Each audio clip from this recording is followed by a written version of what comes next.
அல்ஹம்துலில்லாஹி ரப்பில் ஆலமீன். அகிலத்தாரின் அதிபதியாம் அல்லாஹுவிற்கே எல்லா புகழும். இதுதான் அந்த வசனத்தினுடைய பொருள். அன்பான சகோதரர்களே, புகழை தாங்கி அந்த வசனத்தின் துவக்கம் இருக்கிறது. நாம் இன்று அல்ஹம்துலில்லாஹ் என்று நம் வாழ்க்கையில் எத்தனை முறை இறைவனை புகழுகிறோம் என்று நாம் கேட்க கடமைப்பட்டிருக்கிறோம். பல்வேறு அருளை அவனிடத்திலிருந்து வாங்கி சுவைத்து கொண்டிருக்கிறோம். ஒவ்வொரு நாளும் அவனுடைய அனுக்கிரகத்தில்தான் நாம் வாழ்க்கையை நகர்த்தி கொண்டிருக்கிறோம். அவனை நினைத்து உள்ளபடியே ஆள் மனதிலிருந்து எத்தனை தடவை நம் நாவுகளில் அது புகழாக வெளிப்படுகிறது என்பதை நாம் எண்ணி பார்க்க கடமைப்பட்டிருக்கிறோம். ஓரளவு நல்ல உணவுகளை இறைவன் நமக்கு தருகிறான். இன்னைக்கும் பசியால் பட்டினியால் கால் வயிற்றைக்கோள் நிறைக்க முடியாத ஜனங்கள் உலகத்தில் அதிகம் உண்டு.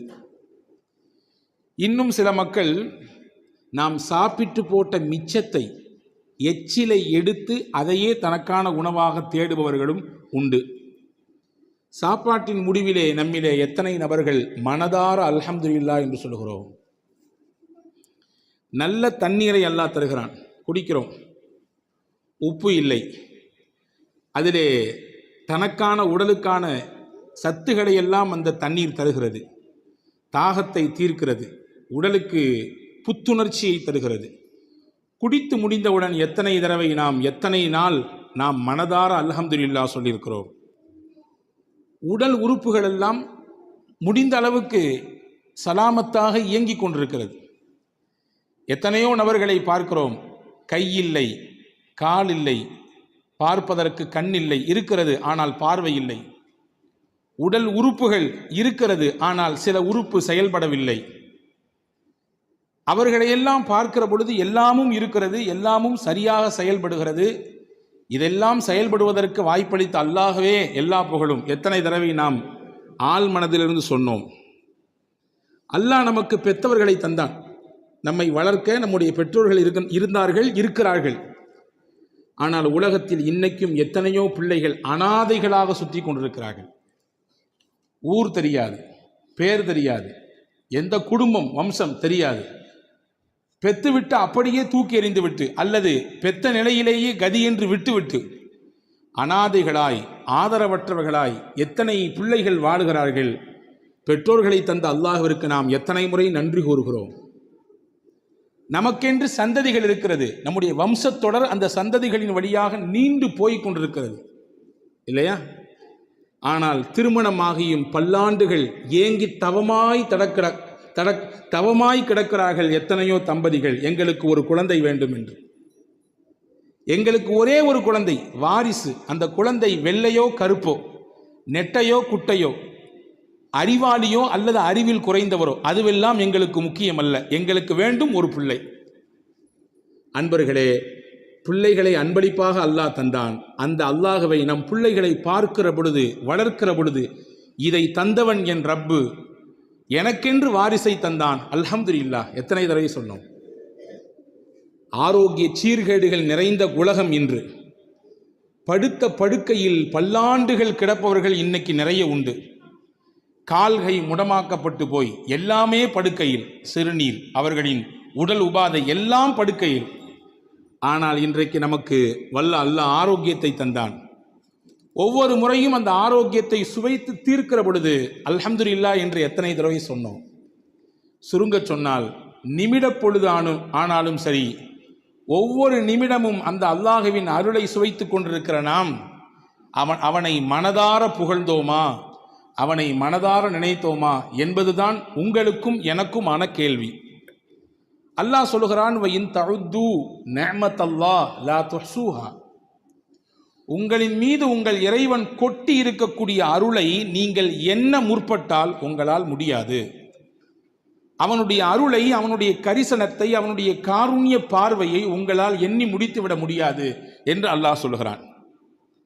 அன்பர்களே, நமக்கு யாராவது ஒருவர் நம்முடைய பொருள் தவறி கீழே விழுந்து விட்டது, போகிற போக்கில் எடுத்து கையில் தந்தார். நாம் சிரித்துக்கொண்டே நன்றிங்க என்று நமக்கு தெரிந்த பாஷையில் சொல்லுவோம் இல்லையா? ஒவ்வொரு நிமிடமும் நம்மை இயக்கிக் கொண்டிருக்கிற நம்முடைய ரப்புக்கு எத்தனை முறை நன்றி பாராட்டியிருப்போம் நம் வாழ்க்கையில். ஒரு நண்பர் சொன்னால், என்னுடைய மாமனார் வெளிநாட்டுக்கு போய்விட்டு வரும் பொழுது எனக்கு அன்பளிப்பு தந்தார், இந்த வாட்ச், ரேடோ வாட்ச், இது இத்தனை ஆயிரமாக்கும் என்று பெருமிதத்தோடு சொல்லி முடிக்கும் பொழுது அந்த மாமனாரை நினைத்து மனம் குளிர்கிறார். அவருக்கு என்ன ஆனாலும் என் மேலே ரொம்ப பிரியம், உள்ளபடியே என் மேலே ரொம்ப பாசமானவர், அவருக்கு எல்லாம் நான் கடமைப்பட்டிருக்கேன் என்று சொல்பவர்களை பார்க்கிறோம். அன்பர்களே, வாட்சை மட்டும்தான் மாமனார் கொடுத்தார், அதை அணிவதற்கு கையை கொடுத்தவன் அல்லாஹ். ஓடுகிற வாட்சிலே மணி எத்தனை என்பதற்கு பார்வையை கொடுத்தவன் அல்லாஹ். ஏன், சின்ன முள்ளு இத்திலும் பெரிய முள்ளு இதிலும் இருந்தால் அது இத்தனை மணி என்று சிந்திப்பதற்கும் அதை விளங்குவதற்கும் உண்டான ஆற்றலையும் அறிவையும் தந்தவன் அல்லாஹ். ஒரு வாட்சி தான், அது அன்பளிப்பாக கிடைக்கிற பொழுது கொடுத்தவரை நினைத்து நாம் புலகாங்கிதனை அடைகிறோம். ஆனால் அதை அணிவதற்கு பின்னால் ஏக இறைவனின் அந்த அருள் கடைகளை எத்தனை முறை நாம் உள்வாங்கியிருப்போம் என்பதை நாம் கவனிக்க வேண்டும். சில விஷயங்கள் நமக்கு இலவசமாக கிடைப்பதினாலே அதனுடைய மகத்துவம் நமக்கு தெரிவதே இல்லை.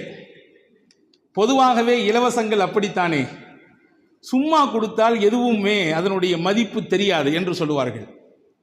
அல்லாஹ் நமக்கு சும்மாவே தந்திருக்கிறான் நிறைய அருளை.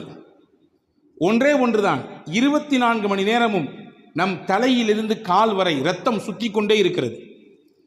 இரத்த ஓட்டம் நின்றுவிட்டால் மூச்சும் நின்றுவிடும், இல்லையா? இரத்த ஓட்டம் நின்றுவிட்டால் மூச்சும் நின்றுவிடும். அந்த இரத்தம் ஓடிக்கொண்டே இருக்க வேண்டும், அந்த இரத்தம் சுத்திகரிக்கப்பட்டு கொண்டே இருக்க வேண்டும். அந்த சுத்திகரிக்கக்கூடிய வேலையை நம்முடைய உடலிலே அல்லாஹ் வைத்திருக்கக்கூடிய சிறுநீரகம் சிறப்பாக செய்கிறது. யோசியுங்கள், என்றாவது ஒரு நாள் அது பழுதுபட்டு போனால் டயாலிசிஸ் என்கின்ற ஒரு அமைப்புக்குள்ளே நாம் போக வேண்டியது இருக்கிறது. இத்தனை நாளைக்கு ஒரு முறை இவ்வளவு காசு கட்டி செய்தால்தான் உங்கள் இரத்தத்தை சுத்திகரிப்பு செய்து மறுபடியும் உடலுக்குள்ளே இயக்க முடியும். நான் கேட்கிறேன், நாமே யோசிப்போம், கேள்வியாக வைப்போம்.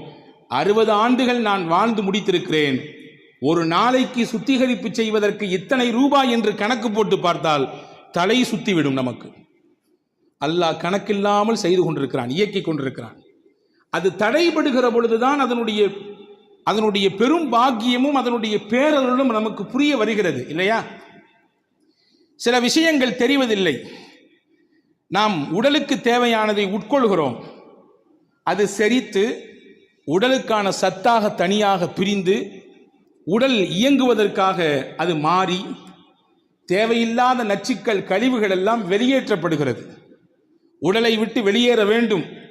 உணவு தேவையானது சத்தாக போய் மீதி சக்கை வெளியாக வேண்டும். தண்ணீர் தேவையானது உள்ளே போய் அதில் இருக்கக்கூடிய மினரல்ஸ், அதில் இருக்கக்கூடிய ஆரோக்கியங்கள் எல்லாம் உடலுக்கு போய் மிச்சம் கழிவுகள் எல்லாம் சிறுநீர் வழியாக வெளியே வர வேண்டும். வைத்துக் கொள்ளுங்கள், இதில் ஏதாவது ஒன்றுக்கு முன்னுக்கு முரணாக போனால், நான் ஸ்டாப்பாக போனாலும் பிரச்சனை, போகாமல் இருந்தாலும் பிரச்சனை. அல்லாஹ் சீராக இயக்குகிறான், நமக்கு தெரிவதே இல்லை. சீராக இயக்குகிறான், இல்லையா? போவது போகிறது, தேவையானது உள்ளே இழுத்து கொள்ளப்படுகிறது, தேவையற்றதை வெளியே தள்ளுகிறான். பாருங்கள், அதிலும் ஒரு பேரதிசயம், அற்புதம். மனிதன் சாப்பிட்டு முடித்ததற்கு பிறகு தேவையில்லாத நச்சுக்கள் வெளியே போக வேண்டும் என்றால், கழிவுகள் வெளியே போக வேண்டும் என்றால், குறிப்பிட்ட இடத்திற்கு நாம் செல்ல வேண்டும். நாம் நினைக்க வேண்டும், நான் என்னுடைய கழிவுகளை வெளியேற்ற போகிறேன் என்று நினைக்க வேண்டும். அதற்கு பிறகு அந்த மாதிரியான ஒரு அமைப்புல போய் அமர்ந்ததற்கு பிறகுதான் உடலிலிருந்து வெளியேறுகிறது கழிவு. வைத்துக் கொள்ளுங்கள், உள்ள போட்ட பின்னாடி ஆட்டோமேட்டிக்காக செரிச்ச பின்னாடி வெளியாகியும் நிலை ஏற்பட்டா என்ன ஆகும்? கதை கந்தலாகி போயிடும், இல்லையா? அன்பர்களே, உடலுக்கு நோவை தரக்கூடியது உள்ளே இருந்தாலும் பிரச்சனை, மொத்தமாக வெளியேறினாலும் பிரச்சனை. ஆனால் அது சீராக இயங்கிக் கொண்டே இருக்கிறது.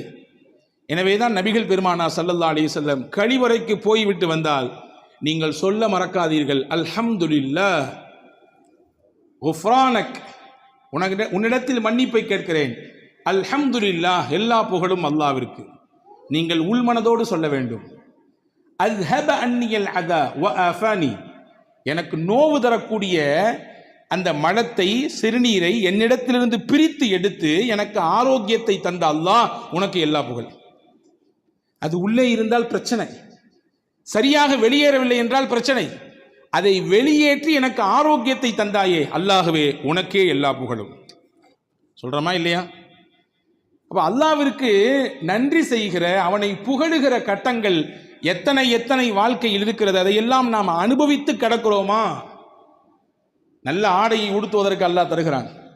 தமிழ்ல அழகா சொல்லி வச்சிருக்கான், ஆள் பாதி ஆடை பாதி, இல்லையா?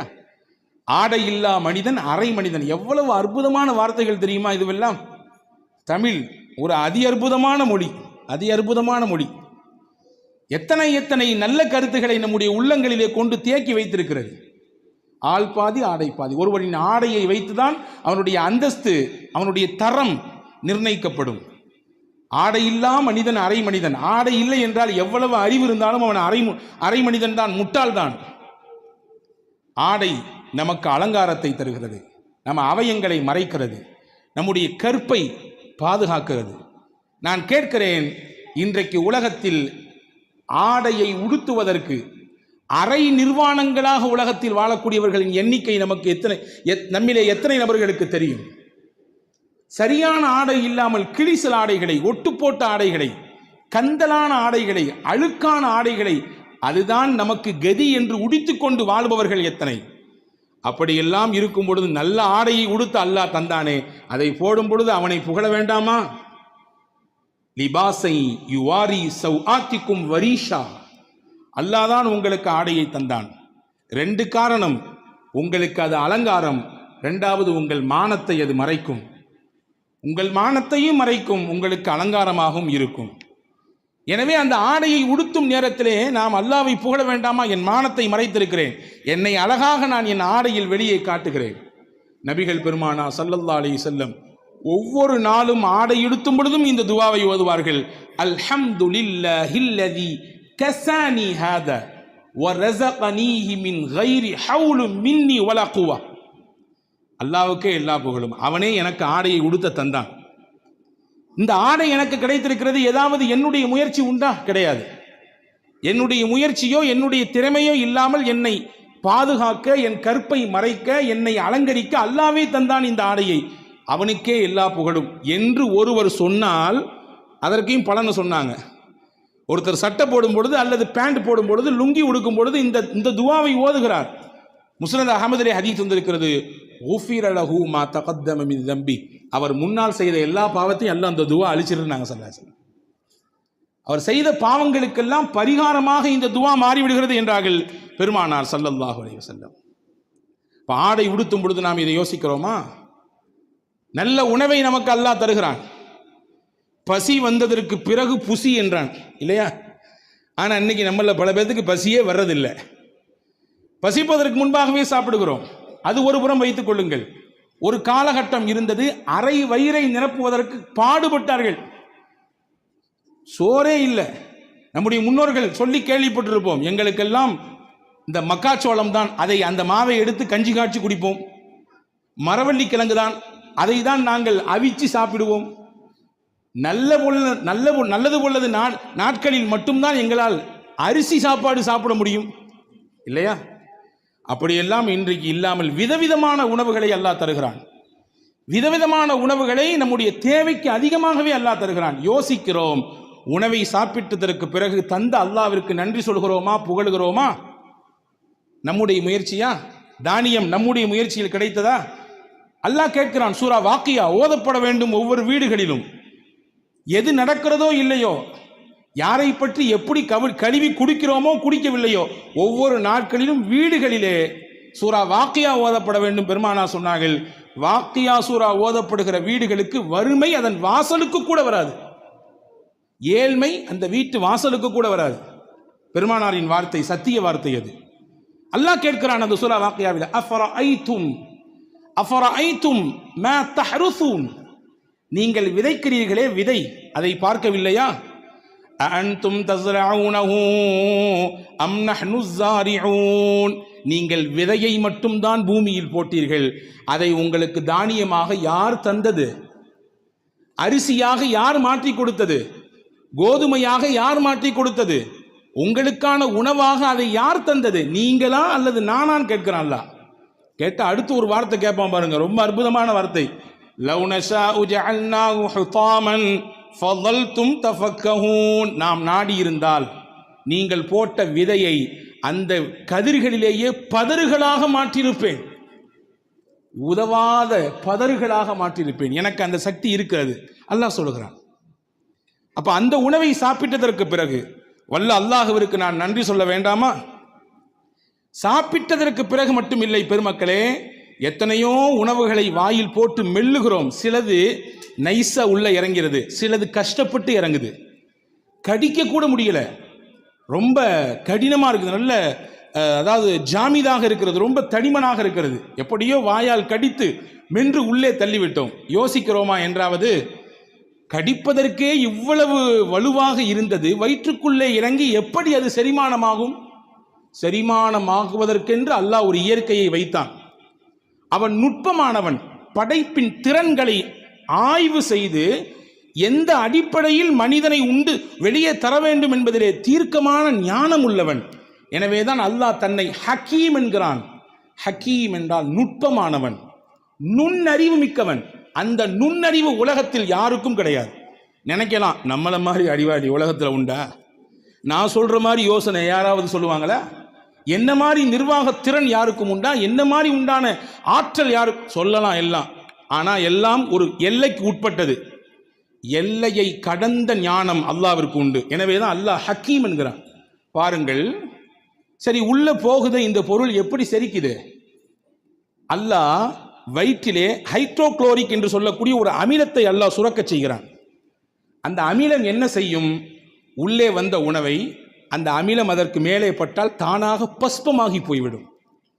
எந்த அளவிற்கு சக்தி மிக்கது என்றால் அந்த அமிலம், அறிஞர்கள் சொல்கிறார்கள், உங்கள் உள்ளங்கையில் ஒரு சொட்டு ஹைட்ரோக்ளோரின் விழுந்தால் இந்த பக்கமாக ஓட்டை போட்டுவிடும். மேல் பக்கமாக நீங்கள் ஊட்டினால் கீழ் பக்கமாக அது ஓட்டை போட்டு கீழே வந்துவிடும். அந்த அளவுக்கு வலிமையானது. நீங்க கேட்கலாம் அடுத்த கொஸ்டின், அந்த வலிமையான அந்த ஹைட்ரோக்ளோரின் என்ற அந்த அமிலத்தை வயிறு எப்படி தாங்குகிறது? அப்படி என்றால் வயிற்றினுடைய அந்த உள் அமைப்பை அவ்வளவு நுட்பமாக இறைவன் படைத்திருக்கிறான். வருகிற உணவை செரிப்பதற்கும் இருக்க வேண்டும். அதே நேரத்தில் சுத்தி இருக்கக்கூடிய பாகங்கள் எதுவும் சேதாரமாகிவிடவும் கூடாது. அந்த அடிப்படையிலே மிக நுட்பமாக அல்லாஹ் படைத்தான். உட்கொள்கிற உணவு செரிக்கிறது. நாம் யோசிக்கிறோமா? கொடுத்த உணவை தந்த அல்லாஹ் பசியை ஆற்றினான், நம்முடைய மயக்கத்தை போக்கினான். அல்லாஹ்விற்கு எல்லா புகழும். அல்ஹம்துலில்லாஹில்லதி அத்அமனி வஸகானி வஜஅலனி மினல் முஸ்லிமீன். பெருமானார் ஓதுகிற துஆ இது. எனக்கு பசியோடு இருந்தேன், அவனே எனக்கு உணவு தந்தான். தண்ணீர் தாகத்தோடு இருந்தேன், அவனே எனக்கு நீர் தந்தான். இறைவா, என்னை முஸ்லிம்களில் ஒருவராக ஆக்கிவிட்டாய், உனக்கே எல்லா புகழும். தண்ணீர் குடிக்கிறோம் இல்லையா? 71% உலகத்திலே நீர், 29% உலகத்திலே நிலப்பரப்பு. நம் எல்லோரும் தெரிந்தது.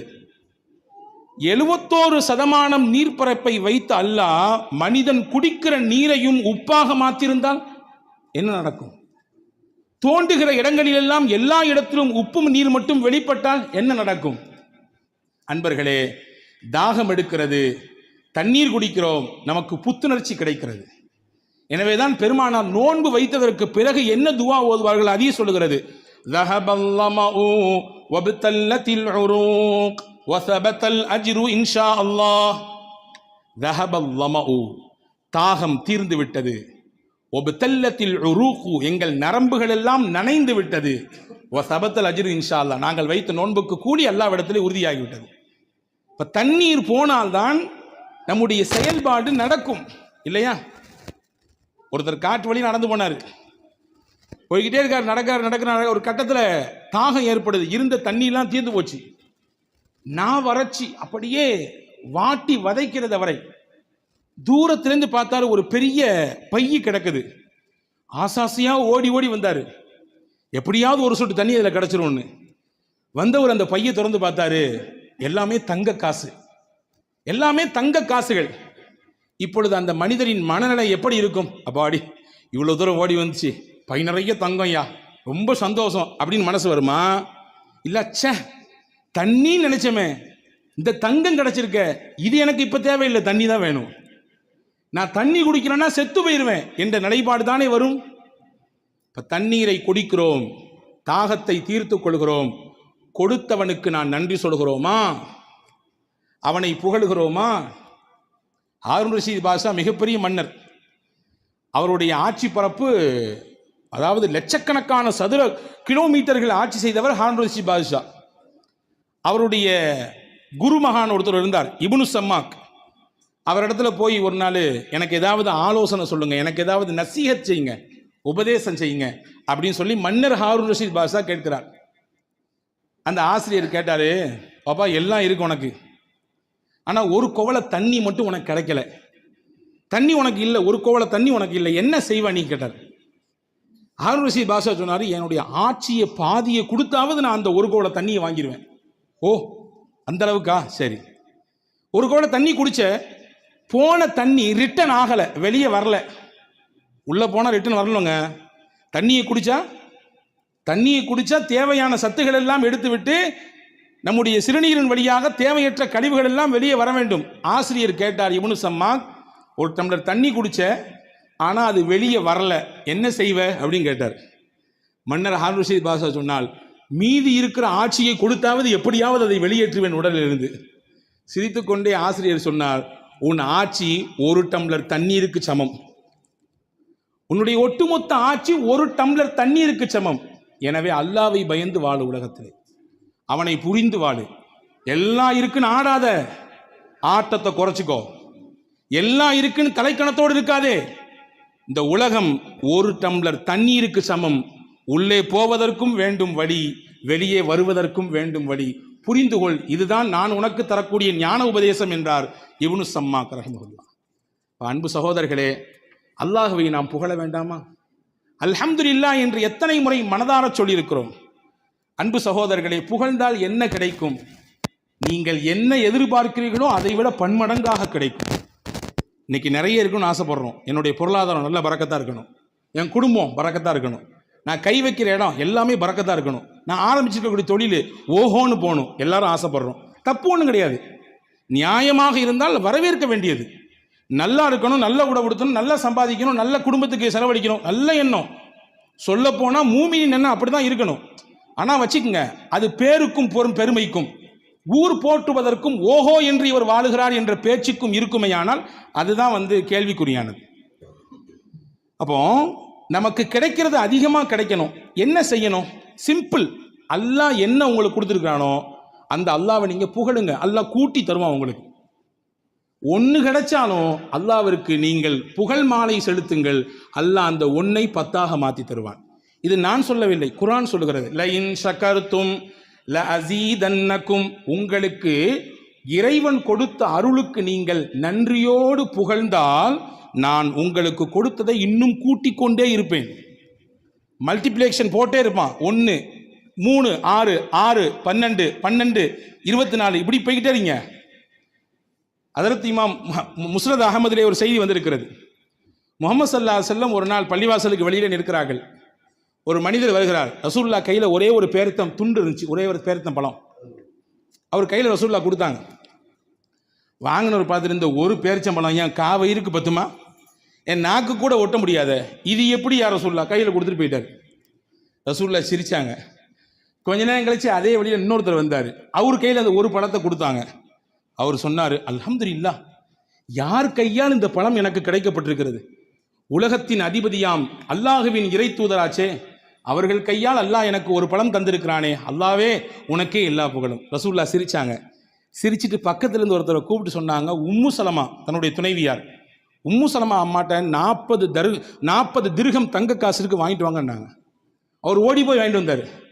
அதை அவர் கையில் கொடுத்து, அல்லாஹ் உனக்கு பரக்கத் செய்வான், போயிட்டு வாங்க ரசூலுல்லாஹ். அன்பர்களே, ஒரு செய்தி தான், 2 தகவல் இருக்கிறது. முதலானவர் கிடைத்தது ஒன்று, இதை வைத்து என்ன செய்வது என்று யோசித்தார். உள்ளதும் போச்சு, நொல்லை கண்ணா போச்சு. 2ஆம் நபர் கிடைத்தது ஒன்றுதான், ஆனால் கொடுத்தது யார்? அல்லாஹ். யார் வழியாக தந்தான்? அல்லாஹ். அல்லாஹ்வின் தூதர் வழியாக தந்தான். நன்றி சொன்னார், அல்லாஹ்வை புகழ்ந்தார். உடனே அல்லாஹ் கொடுத்தான் 40 தங்க காசு. எது இருக்கிறதோ அதை ஏற்றுக்கொள்ள வேண்டும், குறைபட்டு கொள்ளக்கூடாது. அல்லாஹ் தருவான் என்று நம்பி அவனை புகழ வேண்டும். இருந்தால் அல்லாஹ் மனமான வாழ்க்கையை, இரட்டிப்பான வாழ்க்கையை அல்லாஹ் திருப்பி தருவான். புகழ வேண்டும் என்ற எண்ணம் நமக்கு வர வேண்டும். அல்லாஹ் என்னெல்லாமோ தந்திருக்கிறான். பொதுவாகவே மனிதனுடைய இயற்கை என்ன தெரியுமா? இருக்கிறத வச்சு திருப்திப்படவே மாட்டான். இயற்கை இல்லாத ஒன்றை மட்டும்தான் தேடிக்கிட்டே இருக்கும் மனுஷன் மனம். கண்ணாடிக்கு முன்னாடி போய் நின்னா என்ன பண்ணோமா? கொஞ்சம் குண்டா இருக்கணும்ல, ஒல்லியாக இருந்தால் நல்லா இருந்திருக்கும். கொஞ்சம் வெள்ளை கம்மி, கொஞ்சம் இன்னும் கொஞ்சம் வெள்ளையாக இருந்தால் நல்லா இருந்திருக்கும். சுருட்ட முடியா இருக்குது, கொஞ்சம் நீள முடியா இருந்தா. இருக்கிறது எல்லாம் சிறப்பாக அல்லாஹ் வைத்திருக்கிறான். ஆனால் மனித மனம் இல்லாததை நோக்கியே தேடும். இருப்பது அல்லாஹ் கொடுத்தது, அவனை புகழ வேண்டும் என்ற எண்ணம் வந்து விட்டாலே அதுவே அல்லாஹ்வின் மிகப்பெரிய கரிசனம் என்கிறார்கள் பெருமக்கள். மூசா அலைஹிஸ்ஸலாம் அல்லாஹ்ட்ட கேட்டாங்களா, யா அல்லாஹ், எத்தனையோ அருள் செஞ்சிருக்கேன், எனக்கு உன்னை எப்படி நான் புகழ்றது, நீ எனக்கு சொல்லித்தாயேன்னு கேட்டாங்களாம். உன்னை மூசாவை பார்த்து அல்லாஹ் சிரித்துக்கிட்டே சொன்னானா, மூசா என்னைய புகழணும்னு என்ன வந்துருச்சு இல்லை, இதுவே புகழ் தான். என்னைய புகழணும்னு என்ன வந்துருச்சு இல்லை, என்னை நினைக்கணும்னு என்ன உனக்கு வந்துருச்சல்ல, இதுவே எனக்கான புகழ்தான், ஏற்றுக்கொள்கிறேன் என்றான் அல்லாஹ். அன்பர்களே, புகழுக்கு நேரம் ஒதுக்க வேண்டும். அல்லாஹ்வை ஹம்து செய்வதற்கு, அவனை துதிப்பதற்கு நம்முடைய வாழ்க்கையில் சில பகுதிகளை ஒதுக்க வேண்டும். இல்லாதை நினைத்து குறைப்பட்டு கொண்டே இருப்பதை இழந்து வாழுகிற சூழல் தான் இன்னைக்கு அதிகரித்திருக்கிறது. உமர் ரலியல்லாஹு அன்ஹு வீதியில் நடந்து வர்றாங்க. ஒரு மனுஷர் முன்னாடி வந்தார். தோழரே எப்படி இருக்கீங்க கேட்டார். நம்மள்ட்ட கேட்டால் என்ன சொல்லுவோம்? நல்லா இருக்கும் அல்ஹம்துலில்லாஹ், நல்லா இருக்குன்னு சொல்லுவோம். அதே மாதிரி நல்லா இருக்குன்னாரு. உமர் ரலியல்லாஹு மறுபடியும் கேட்டாங்க, எப்படி இருக்கீங்க சத்தமாக கேட்டாங்க. மறுபடியும் சொன்னார், நல்லா இருக்கேன்னாரு. மறுபடியும் கொஞ்சம் சத்தத்தை கூட்டி சொன்னாங்க, எப்படிங்க அது கேட்டாங்க. அவர் புரிஞ்சுக்கிட்டாரு, அல்ஹம்துலில்லாஹ் நல்லா இருக்கேன்னாரு. உடனே உமர் ரலியல்லாஹு சொன்னாங்க, இந்த வார்த்தையை வாங்கத்தான் 3 கேள்வி கேட்டேன்னாங்க. நல்லா இருக்கிறேன்றது ஒன்று, அல்ஹம்துலில்லாஹ் நல்லா இருக்கிறேன்றது இன்னொன்று. இதுதான் தேவை. எப்படி இருக்கிறீங்க? எப்படி இருக்க? மாத்திரையோடு கிடந்து வாழ்கிறேன், முட்டி வலி, காலு வலி, வியாபாரம் எப்படி போகுது பாருங்க, கேட்டு பாருங்க. எல்லாருமே ஜிஎஸ்டி பிரச்சனை, அந்த பிரச்சனை, இந்த பிரச்சனை, என்னமோ போய்கிட்டு இருக்கு. இல்லை, எது இருந்தாலும் அல்லாஹ் கொடுத்து கொண்டிருக்கிறான், அல்ஹம்துலில்லாஹ். வலியோடு வாழுகிற வாழ்க்கை தான். வலியோடு வாழ்க்கை இல்லை என்றால் வாழ்க்கையை ரசிக்காது. சில வழிகளை அல்லாஹ் தருவான், அதுவும் நம்முடைய பாவங்களை கரைக்கத்தான். வலியோடு உண்டான வாழ்க்கை தான் இருந்தாலும் அல்லாஹ் நல்லா வச்சிருக்கான் அல்ஹம்துலில்லாஹ் என்று சொன்னால், அந்த வார்த்தையினுடைய பரக்கத்தை கொண்டே அல்லாஹ் நம்மை நல்லா வைத்து விடுவான். அல்ஹம்துலில்லாஹ் வியாபாரம் நல்லா இருக்கு என்று நீங்கள் சொல்லி பாருங்கள், அந்த வார்த்தையின் பரக்கத்தை கொண்டே அல்லாஹ் வியாபாரத்தை செழிப்பாக்கி விடுவான். அல்ஹம்துலில்லாஹ் குடும்பம் சிறப்பாக இருக்கு, பிள்ளைகள்லாம் சிறப்பாக வளர்ந்துட்டு இருக்கிறாங்க என்று சொல்லி பாருங்கள், அந்த வார்த்தையின் பரக்கத்தை கொண்டே அல்லாஹ் சிறப்புமிக்க குடும்பமாக மாற்றி கொடுத்து விடுவான். ஒரு விஷயம்தான், அல்லாஹ் நமக்கு பார்த்து பார்த்து செய்கிறான் அருள் ஒவ்வொன்றையும். அந்த அருளுக்கெல்லாம் நன்றிகளாக நாம் இருக்க வேண்டும் என்று விருப்பப்படுகிறான். நன்றியின் வெளிப்பாடு உங்கள் நாவிலிருந்து அல்ஹம்துலில்லாஹ் என்று வர வேண்டும் என்று ஆசைப்படுகிறான். எனவேதான் பெருமானா சொன்னார்கள், துவாக்களில் சிறந்தது எது தெரியுமா? அல்ஹம்துலில்லாஹ் என்று சொல்லுவதுதான். இதை விட பெரிய துவாவே இல்லைன்னு நாங்கள் சொல்லுவோம். இதை விட பெரிய துவா இல்லை. அல்ஹம்துலில்லாஹ் என்பதை விட பெரிய துவா வேறொன்றும் இல்லை. ஒரு நாள் மஸ்ஜித் நபவியில் தொழுகை நடக்கிறது. ரிஃபாஅத் இப்னு ராஃபி என்ற நபித்தோழர் தொழுதுட்டு இருக்காங்க. ரசூலுல்லாஹ் பின்னாடி அவரும் நிற்கிறாரு. திடீர்னு தும்மல் போட்டார். தும்மல் போட்டவுடன் அல்ஹம்துலில்லாஹ் சொல்லணும் அவருக்கு முன்னாடி சொல்லி தரப்பட்டிருக்குது. அவர் சொன்னார், அல்ஹம்துலில்லாஹ் ஹம்தன் கதீரன் தய்யிபன் முபாரக்கன் ஃபீஹி கமா யுஹிப்பு ரப்புனா வ யர்தாஹு. அல்லாஹ்வுக்கே எல்லா புகழும், பரக்கத்தான புகழ். இந்த வார்த்தைகளை சொல்லி அல்லாஹ்வை தஸ்பீஹ் செய்து விட்டார், புகழ்ந்து விட்டார். தொழுது முடிச்சோம் ரசூலுல்லாஹ் திரும்பி பார்த்து, யாருங்க தும்மல் போட்டது, யாருங்க பேசுனது தொழுகையில் அப்படின்னு கேட்டாங்க. இவர் அமைதியாக நின்னார். ஐயோ நம்ம எதுவும் தப்பு பண்ணிட்டோம் போல தெரியுது, கண்டிஷன் பண்ண போகிறாங்களோ. 2வது தடவை கேட்டாங்க ரசூலுல்லாஹ், யாருங்க தொழுகையில் இடையில ஏதோ பேசிட்டு இருந்த மாதிரி தெரிஞ்சு, பதில் சொல்லலை. 3வது தடவை கேட்டவன ரிஃபாஅத் இப்னு ராஃபி ரலியல்லாஹு சொன்னாங்க, யார் ரசூலுல்லாஹ் நான் தான் தும்மிட்டேன், அதனால ஹம்து செஞ்சேன், அல்லாஹ்வை புகழ்ந்தேன். ஓ அப்படியா? வல்லதி நஃப்ஸி பியதிஹி லக்கத் இப்ததரஹா பில்அத்து வ ஸலாஸூன மலக்கா அய்யுஹும் யஸ்அது பிஹா. நான் பார்த்தேன், நீங்கள் சொன்ன புகழ், நீங்கள் சொன்ன ஹம்து அல்லாஹ்வுக்கு எவ்வளவு பிடிச்சு போச்சுன்னா 30 சொச்சம் மலக்குமார்கள் போட்டி போட்டு நிற்கிறாங்க, இதனுடைய நன்மையை நான் தான் அல்லாஹ்ட்ட கொண்டு போவேன்னு சொல்லி. 30 சொச்சம் மலக்குகள் போட்டி போட்டு கொண்டு நிற்கிறார்கள் உங்கள் நன்மையை அல்லாஹ்விடத்தில் எடுத்து காண்பிப்பதற்கு. எனவே அன்பர்களே, மனதார உள்மனதிலிருந்து நம்முடைய வாழ்க்கையின் தரத்தை நினைத்து, நம்முடைய கடந்து வந்த பாதைகளை நினைத்து, இப்பொழுது அல்லாஹ் நம்மை வைத்திருக்கக்கூடிய உயர்வான நிலையை நினைத்து, எதிர்காலத்தில் வல்ல அல்லாஹ்வின் உயர்ந்த அந்தஸ்தையும் நன்மதிப்பையும் பெற வேண்டும் என்பதை கருத்தில் கொண்டு அவனை புகழ்ந்து துதித்து வாழுவோம். அதுதான் அர்த்தமுள்ள வாழ்க்கை. நம் வாழ்க்கைக்கான ஆதாரமும் அந்த புகழ்தான். வல்ல அல்லாஹ் அப்படிப்பட்ட நிலையோடு வாழ்வதற்கு அல்லாஹ் நம் யாவருக்கும் தௌஃபீக் செய்வானாக. ஆமீன். வாஹிரு தாவான் அல்ஹம்துலில்லாஹி ரப்பில் ஆலமீன்.